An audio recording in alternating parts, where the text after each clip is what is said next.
Maqaa Abbaa, kan Ilmaa, kan Hafuura Qulqulluu, Waaqayyo tokkoon Ameen. Saba Waaqayyoo guyyaa 48tti cuuphamtanii aangoo mucummaa Sillaasee kan argattan ijoolleen Ortoodooksii Tawaahidoo hundumti keessan lafa jirtanitti nageenyii fi eegumsi Waaqayyoo hunda keenya wajjin haa ta'u. Akka eeyyama Waaqayyootti guyyaa har'aa eenyummaa Gooftaa fi Fayyisaa keenya Yesuus Kiristoos irratti kan hundaa'e eenyummaa Kiristoos kan jedhu mata duree guddaa kana kaasneetiin kanaan dura barachaa turreerraa guyyaa har'aa immoo Gooftaan keenya Fayyisaan keenya Yesuus Kiristoos hangafa lubootaa ta'uusaa kitaabni qulqulluun maal jedha kan jedhu kana kaasneetiin barsiisummaa mana amantaa keenya Ortoodooksii Tawaahidoo ni barannaa. Isa barannu kana isa dhageenyu kana qalbeeffachuu hubachuu akka dandeenyu Waaqayyo Gooftaan hunda keenya nu haa gargaaru. Barnoota kanaan dura turan keessatti Gooftaan keenya Fayyisaan keenya Yesuus Kiristoos Waaqayyo ta'uusaa ilaalleerraa, beenyaa ta'uusaa ilaalleerraa, akkasumas immoo Gooftaa ta'uusaa ilaalleerraa. Barumsa keenya guyyaa har'aa keessatti immoo Gooftaa fi Fayyisaan keenya Yesuus Kiristoos hangafa lubootaa ta'uusaa ni ilaalla. Hangafa lubummaa isaa yeroo ilaallu walumaa galatti kakuu moofaa keessatti manni qulqullummaa maal fakkaata? Kakuu moofaa keessatti sirni lubummaa maal fakkaata? Kakuu moofaa keessatti hojiin hangafa lubootaa maal ture? Isaan kana erga ilaallee booda kakuu haaraa keessatti immoo Gooftaan keenya Fayyisaan keenya Yesuus Kiristoos hangafa lubootaa jedhamee waamameera, hangafa lubootaas ta'eera. Kanarraa kan ka'e Kiristoos hangafa lubootaati yeroo jennu maal jechuu keenya? Inni hangafa lubootaa ta'uu isaatiin immoo maal arganne kan jedhu barumsa kana keessatti ni ilaalla. Jalqaba kan taasisnu kitaaba qulqulluu keessatti irra caala duuka bu'aan qulqulluun Phaawulos saba Ibrootaaf kan barreesse Ibroota boqonnaa 2:17 fi akkasumas immoo Ibroota boqonnaa 4:14 jechoota lamaan kana ilaalleetiin gara barumsa keenyatti seennaa jechuudha. Maaliifini Gooftaan keenya Fayyisaan keenya Yesuus Kiristoos hangafa lubootaati yeroo jennu iddoo kamitti hangafa lubootaa ta'ee akka barreeffame, inni hangafa lubootaa akka ta'e caqasa kamirra jira kan jedhu caqasa lama kaasneetiin gara barumsa keenyatti erga seennee booda barumsa kana keessatti immoo caqasoota hedduu kaasuudhaan isa kakuu moofaa keessattis barreeffame, isa kakuu haaraa keessatti barreeffame walitti fiduudhaan Gooftaan keenya Fayyisaan keenya Yesuus Kiristoos hangafa lubootaa ta'uu isaa kitaaba qulqulluu bu'uura gochuudhaan ni ilaalla. Waaqayyo Gooftaan hunda keenya wajjin haa ta'u. Qulqulluun Phaawulos saba Ibrootaaf kan barreesse Ibroota boqonnaa 2:17 irratti akkas jedha. Kanaafis cubbuu namootaa balleessuuf wanti Waaqayyoof ta'e hunduu kan dhiifama taasisuu fi hangafa lubootaa amanamaa akka ta'uuf waan hundumaan obboloota isaa fakkaachuuf ga'e. Inni mataan isaa qoramee gidiraa waan simateef warreen qoraman gargaaruu ni danda'aatii jedha. Jecha kana qulqulluun Phaawulos yeroo dubbatu maal jechaa jira? Cubbuu namootaa balleessuuf inni hangafa lubootaa ta'uusaa Ibroota boqonnaa 2:17 irratti qulqulluun Phaawulos jechaan Kiristoos hangafa lubootaati jedhee dubbateera. Kana dubbachuu qofa osoo hin ta'in innumti mataan isaa waan qorameef namoota qoraman gargaaruu akka danda'u, qormaata keessaa bilisa baasuu akka danda'u, akkasumas immoo isaan wajjin ta'eetiin qormaata keessa galan sana injifachuu darbuu akka danda'an Kiristoos waan qoramee injifateef, waan qoramee darbeef namoota qormaata keessa jiran gargaaruu akka danda'u. Kanaaf immoo inni hangafa lubootaa akka ta'e Ibroota boqonnaa 2:14 irratti qulqulluun Phaawulos Kiristoosiin hangafa lubootaati jechuun dubbateera. Caqasa isa lammaffaa irratti yeroo ilaallu akkas jedha. Egaa gara samiitti kan ol bahe ilma Waaqayyoo kan ta'e hangafa lubootaa guddaa Yesuusiin waan qabnuuf amantaa keenya jabaannee haa eegnu jedha. Hubadhaa, egaa gara samiitti kan ol bahe ilma Waaqayyoo kan ta'e hangafa lubootaa guddaa gara samiitti kan ol bahe ilma Waaqayyoos kan ta'e. Kana jechuun maal jechuudha? Ilma Waaqayyooti eeyyen addunyaan osoo hin uumamin, barri osoo hin lakkaawwamin, haadha malee abbaa irraa kan dhalate ilma Waaqayyoo kan jedhame Kiristoosidha.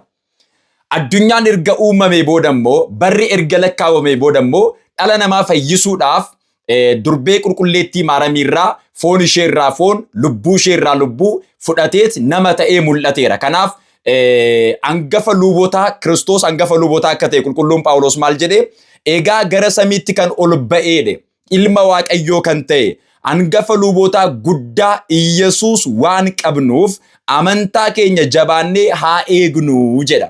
Ilma waaqayyoo Iyesuus waan qabnuuf gara samiitti kan ol ba'e Iyesuus waan qabnuuf hubadhaa maatii waaqayyoo angafa lubotaa Iyesuus waan qabnuuf isaan sadan kana waan qabnuuf amantaa keenya jabaannee yaa eegnu jechuudhaan qulqulluun Phaawulos dubbachaa jira. Kanaaf iddoo tokko irratti namoota qoraman gargaaruu kan danda'u angafa lubotaa Kiristoos akka ta'e.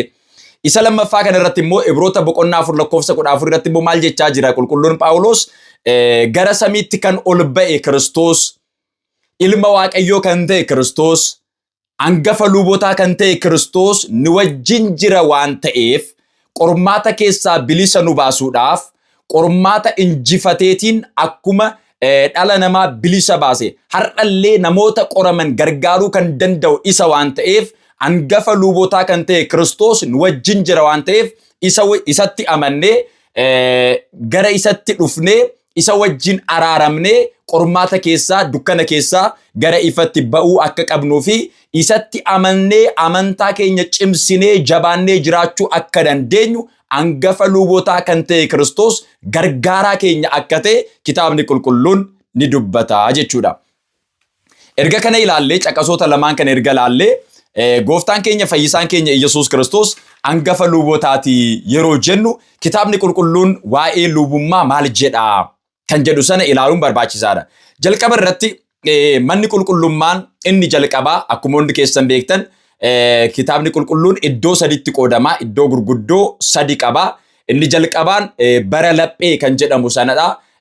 Higga libboonaa jedhamee kan waamamu sana jechuudha. Bara seerri barreeffame hin jirre sana jechuudha. Bara sana keessatti abbootiin keenya tulluutti ol ba'aniitiin aarsaa dhiyeessaa turanii kan akka Yaaqoob ammoo bakka abjuudhaan waaqayyo arganitti kuni balbala waaqayyooti kuni mana waaqayyooti iddoo argama waaqayyooti jedhanii iddoo sana kabajaniiru.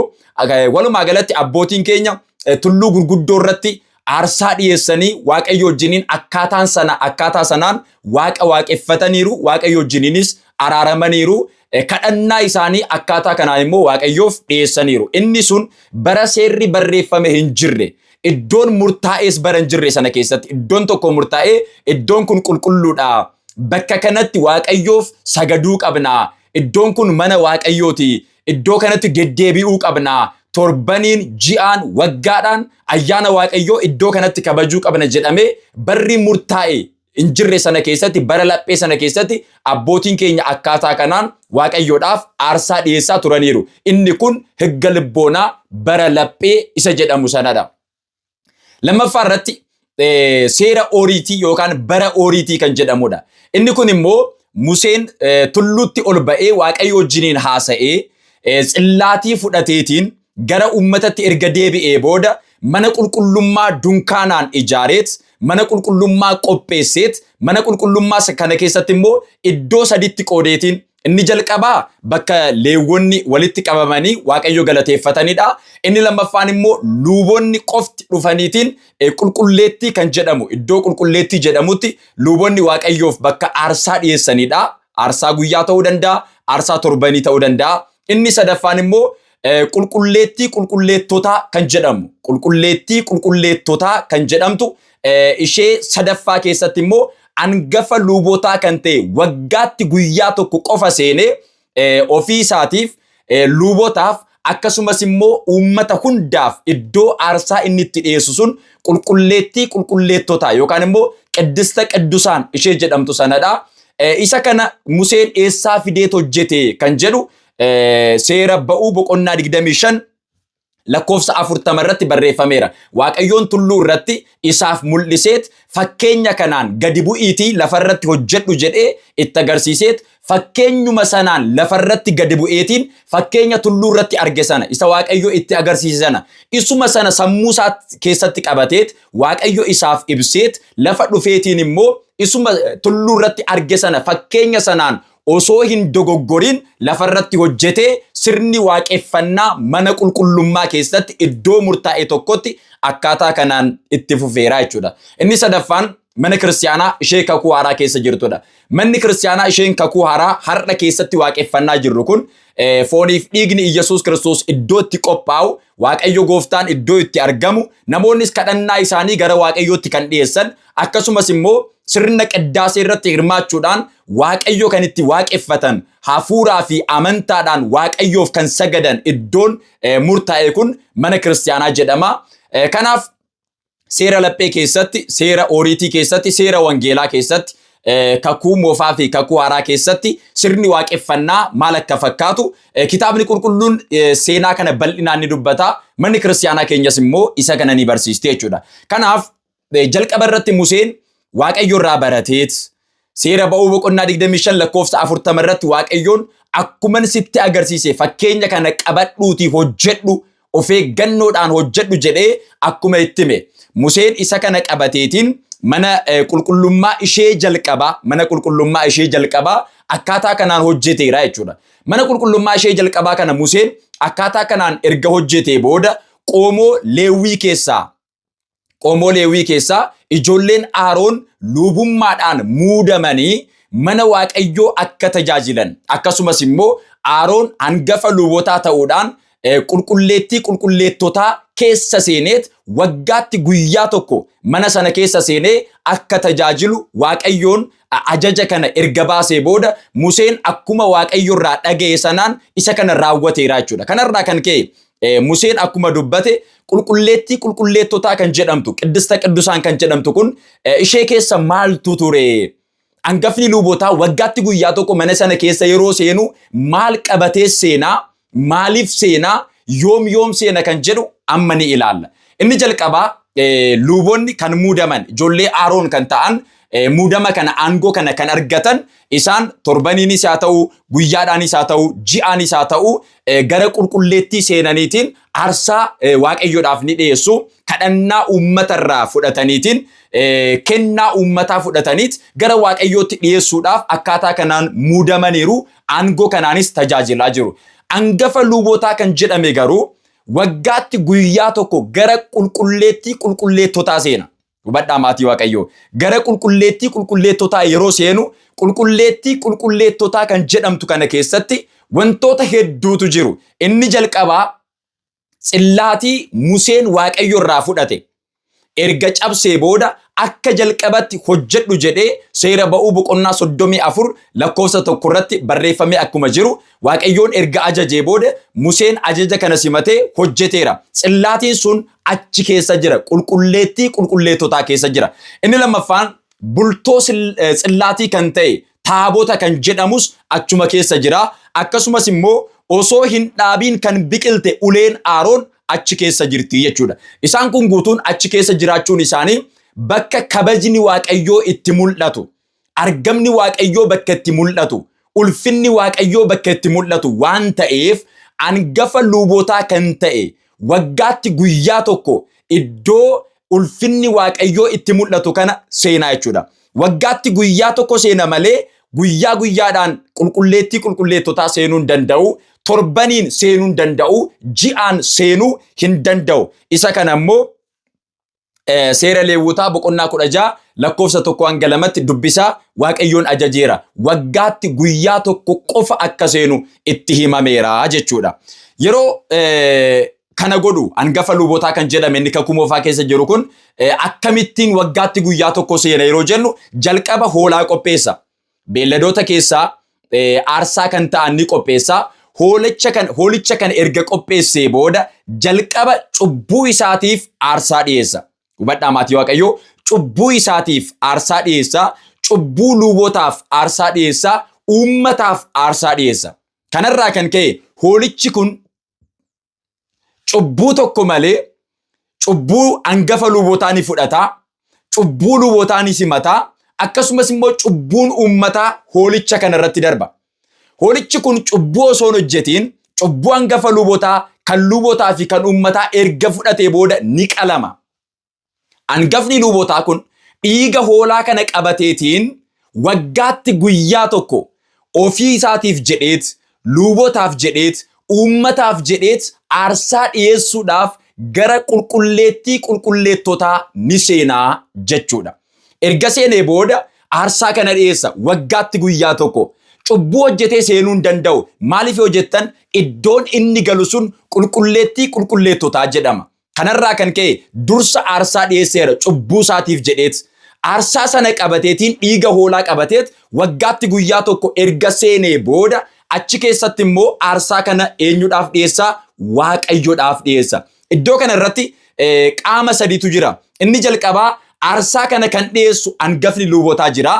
Inni lammaffaa aarsaa ta'ee kan dhiyaatu dhiigni hoolaa jira. Inni sadaffaa aarsaa kana kan simatu Waaqayyo jira. Qaama sadan kana ilaalaa. Waaqayyoon aarsaa kan simatudha. Hangafni luubotaa aarsaa kan dhiyeessudha. Dhiigni hoolaa immoo aarsaa ta'ee kan dhiyaatudha. Akkaataa kanaan abbootiin keenya kakuu moofaa keessatti uummata Waaqayyoo wajjiniin araarsaa turani. Waaqayyoon aarsaa kana erga ilaalee booda dhiiga hoolaa erga ilaalee booda qaama aarsaa dhiyeesse kan hangafa luubotaa sanas erga ilaalee booda uummata sanaaf waggaa tokkoof eebba ni kenna, waggaa tokkoof eegumsa ni kenna. Uummata kana gabrummaa keessaa baaseet ni eegaa jechuudha. Gabrummaa bara baraa osoo hin ta'in garbummaa foonii keessaa akka hin bitamne, diinotaan akka hin reebamne, akka hin rakkanne eegumsi Waaqayyoo akkaataa kanaan uummata kanaaf baay'achaa ture. Hangafni luubotaas immoo akkaataa kanaan sirna kanaan uummata Israa'el Waaqayyo wajjiniin araarsaa ture jechuudha. Araarsaa ture. Kanaaf hangafni luubotaa kun inni kakuu moofaa keessa jiru kun akkaataa kanaan Waaqa tajaajilaa erga ture booda kakuun moofaa kun darbeet kakuu haaraatu dhufe. Amma hubadhaa maatii Waaqayyoo. Gooftaan keenya fayyisaan keenya Iyyasuus Kiristoos maaliif luuba jedhame? Maaliif hangafa luubotaa jedhame kan jedhu sana amma itti fufnee ni ilaalla. Jalqaba irratti kan ilaalle mana qulqullummaa sana kan tajaajilu, qulqulleettii qulqulleettotaa kan seenu, waggaatti guyyaa tokko aarsaa kan dhiyeessu, uummata Israa'el Waaqayyo wajjiniin kan araarsu, hangafa luubotaa kan jedhame kun ofii isaatiif aarsaa ni dhiyeessaa, luubotaaf aarsaa ni dhiyeessaa, uummataaf aarsaa ni dhiyeessaa. Erga seenee booda hojiin isaa uummata Waaqayyo wajjiniin araarsuudha. Kakuu haaraa keessatti gooftaan keenya fayyisaan keenya Iyyasuus Kiristoos hangafa luubotaa jedhamee waamameera. Isaan irraa maaltu adda isa taasisa kan jedhu jalqabanii ilaalla. Warroota kakuu moofaa keessa turan hangafa luubotaa kan jedhaman kakuu moofaa keessa kan turan irraa Kiristoos maaltu adda isa taasisa? Kiristoos hangafa luubotaa akka ta'e ni beekna.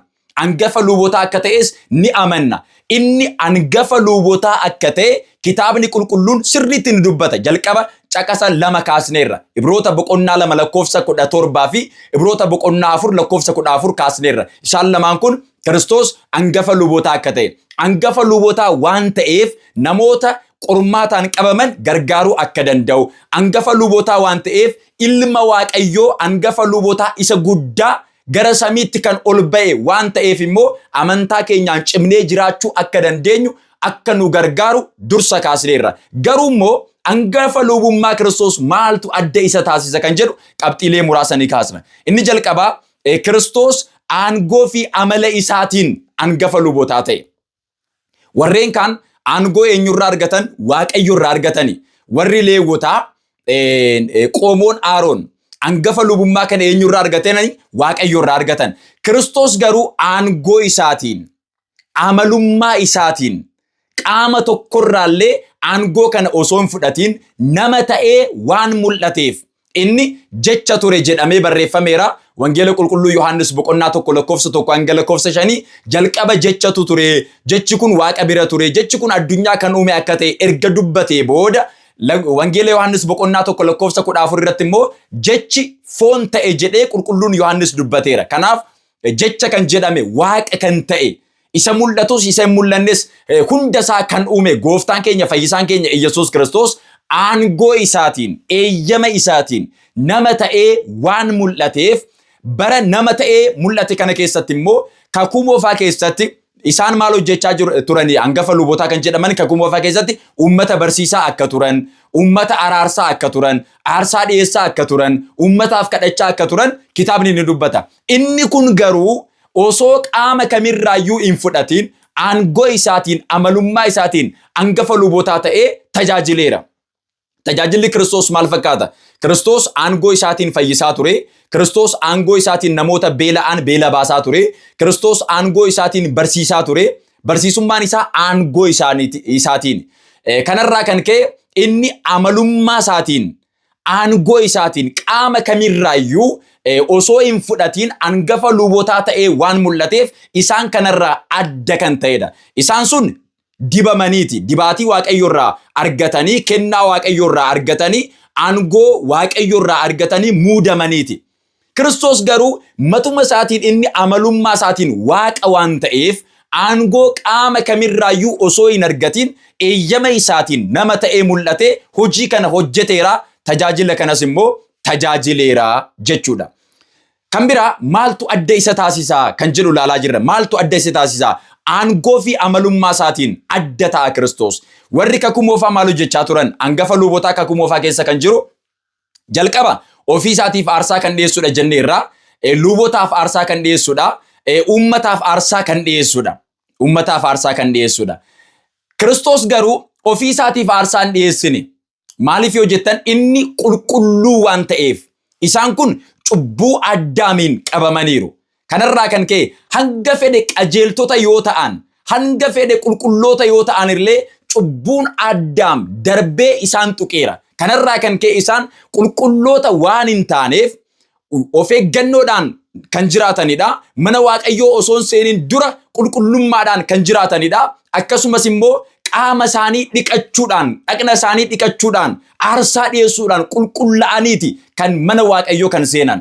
Kiristoos garuu amalummaa isaatiin qulqulluu waan ta'eef, Kiristoos cubbuu malee kan jiraate waan ta'eef ofii isaatiif aarsaa hin dhiyeessine. Ofii isaatiif aarsaa hin dhiyeessine. Maaliifini inni qulqulluudha. Kanarraa kan ka'e maaltu adda isa taasise yeroo jennu wantoota sadi ilaalleerra kanaan dura jechuudha. Kakuu moofaa keessatti hangafni lubootaa jira. Aarsaa ta'ee kan dhiyaatu dhiigni hoolaa jira. Kan simatu immoo Waaqayyo jira. Kakuu haaraa keessatti hoo Kiristoos hangafa lubootaa ta'ee yookaan immoo dhiyeessaa ta'eetiin qaraaniyoo irratti jechuudha. Qulqulluu dhiiga isaa dhangalaasee foon isaa kutee fannifameet Kiristoos inni matuma isaa hangafa lubootaa ta'eetiin akkasumas immoo inni aarsaa ta'ee dhiyaateera. Dhiigni hoolaa qaraaniyoo irratti hin dhiyaanne dhiiga Iyyesuus Kiristoositu dhiyaate. Kanarraa kan ka'e inni kakuu moofaa dhiyeessuu qofadha. Maal dhiyeessa? Dhiiga hoolaa dhiyeessa. Inni kakuu haaraa hoo hangafa lubootaa ta'eetiin ofuma isaatiin immoo aarsaa ta'eetiin iddoo hoolaa sana inni bakka bu'ee aarsaa ta'eet akkasumas immoo simataa ta'eetiin namoota Waaqayyoo wajjiniin gargar ba'an kana aangoo fi amalummaa isaatiin Kiristoos tokko taasiseera jechuudha. Isinii galaa jira jedhee yaada. Haa hubannu. Kiristoos kakuu moofaarraa maaltu adda isa taasisaa? Hangafa lubootaa kakuu moofaa ni caala jenneerraa isaanirraa maaltu adda isa taasisa kan jennu Kiristoos ofuma isaatii aarsaa ta'eet, ofuma isaatii dhiyeessaa ta'eet, ofii isaatii simataa ta'eetiin qaamota gargar ba'an kana aangoo isaatiin tokko taasiseera. Kanarraa kan ka'e ni caala Kiristoos. Isaan kakuu moofaa keessa jiran yoo dhiyeessuu qofadha hojiin isaanii. Maal dhiyeessu? Dhiiga hoolaa dhiyeessu. Simachuun kan Waaqayyooti. Kakuu haaraa keessatti garuu gooftaan keenya fayyisaan keenya Yesuus Kiristoos inni hangafa lubootaa ta'eet, inni aarsaa ta'eet, inni simataa ta'eetiin dhaloota gargar ba'an kana ormootaa fi ijoollee Waaqayyoo, ijoollee Abrahaam kan jedhaman qaamolee gargar ba'an kana dhangala'uu dhiiga isaatiin hangafa lubootaa kan jedhame Kiristoos tokko taasiseera jechuudha. Tokko taasiseera jechuudha. Kanarraa kan ka'e hangafa lubootaati yeroo jennu Kiristoos isaan darbanirraa adda kan isa taasisu inni jalqabaa aangoo fi amalummaa isaatiin adda kan ta'edha jechuudha. Akkamittiin adda ta'e argineerra. Ofii isaatii dhiyeessaa ta'eetiin, ofii isaatii aarsaa ta'eet, ofii isaatii immoo simataa ta'eetiin al takka raawwate isa kana. Warri kakuu moofaa waggaa waggaadhaan dhiyeessu. Kiristoos garuu al takka dhiyeesse. Warri kakuu moofaa waggaa waggaadhaan dhiiga hoolaa qabatu. Kiristoos garuu al takka dhiiga isaa dhangalaaseet aarsaa taasise. Warri kakuu moofaa waggaa waggaadhaan Waaqayyo ni simataa hin simatu jedhanii abdiidhaan eeggatu. Kiristoos garuu al takka ofuma isaatii aarsaa ta'eet ofuma isaatii immoo simataa ta'e jechuudha. Kanaaf isaan kakuu moofaa keessa jiranirraa Kiristoos adda kan ta'edha jechuudha. Inni lammaffaa maaltu adda isa taasisa yeroo jennu kan bara baraa waan ta'eef adda kan ta'edha jechuudha. Warri kakuu moofaa du'aan kan qabamanidha. Warri kakuu moofaa cubbuudhaan kan qabamanidha. Warri kakuu moofaa yeroodhaan kan daanga'amanidha. Umurii Waaqayyo isaaniif eeyyame sana tajaajilanii kan darbanidha. Sana booda du'aan ni darbu jechuudha. Kiristoos garuu kan bara baraati. Yeroo kana ilaallu kitaaba qulqulluu bu'uura gochuudhaan ni ilaalla. Hubadhaa maatii Waaqayyoo. Akkas jedha. Qulqulluu fi daba malees mudaas kan hin qabne, cubbamtoota irraa adda kan ta'e, samiidhaa olittis ol kan jedhe, hangafni luubotaa akkasii nuuf mala.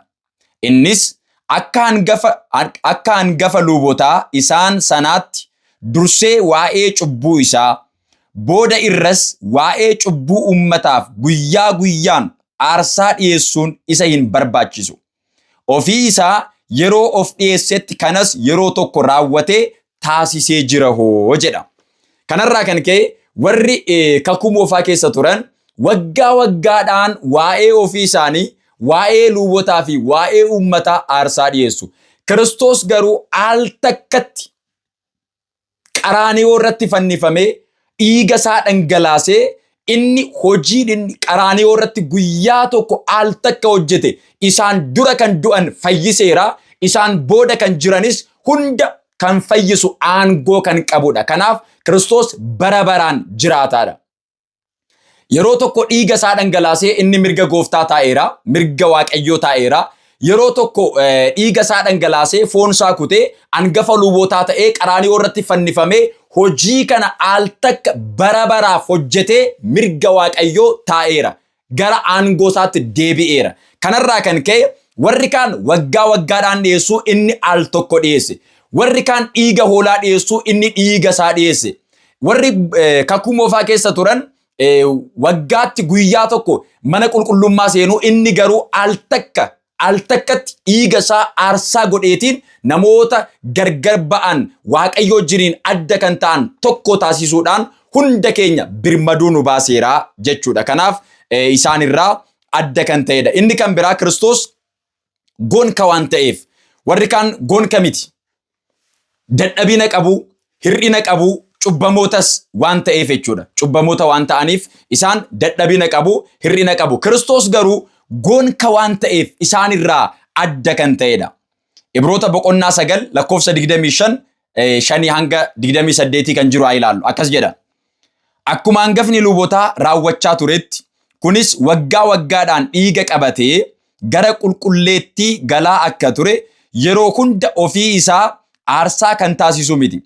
Kunis osoo ta'uu baate addunyaan erga uumamee jalqabee yeroo baay'ee ni du'a ture.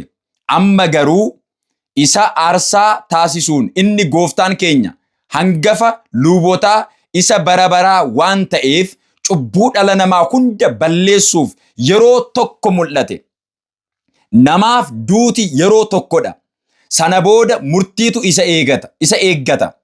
Akkasuma Kiristoos cubbuu namoota baay'ee balleessuuf ofii isaa yeroo tokko aarsaa taasiseet hubadhaa. Isa kanarratti Kiristoos gonka waan ta'eef aarsaa ta'ee erga dhiyaatee booda namoota isaan dura turan hunda fayyiseera. Namoota isatti amanan kana booda kan jiranis hunda ni fayyisa. Al takka aarsaa ta'ee dhiyaate waan ta'eef, al takka hangafa luubotaa ta'eera waan ta'eef. Kanarraa kan ka'e gooftaan keenya fayyisaan keenya Yesuus Kiristoos hangafa luubotaati jennee yeroo amannu ofii isaa aarsaa ta'eet, ofii isaa hangafa luubotaa ta'eet, ofii isaa simataa ta'eetiin qaamota gargar ba'an kana dhangala'uu dhiiga isaatiin tokko taasiseera jenneet akkaataa kanaan ni amannaa jechuudha. Isa barannee kana qalbeeffannee ittiin jiraachuu akka dandeenyu Waaqayyo gooftaan hunda keenya nu haa gargaaru. Nageenyii fi araarri Waaqayyoo hunda keenya wajjin haa ta'u.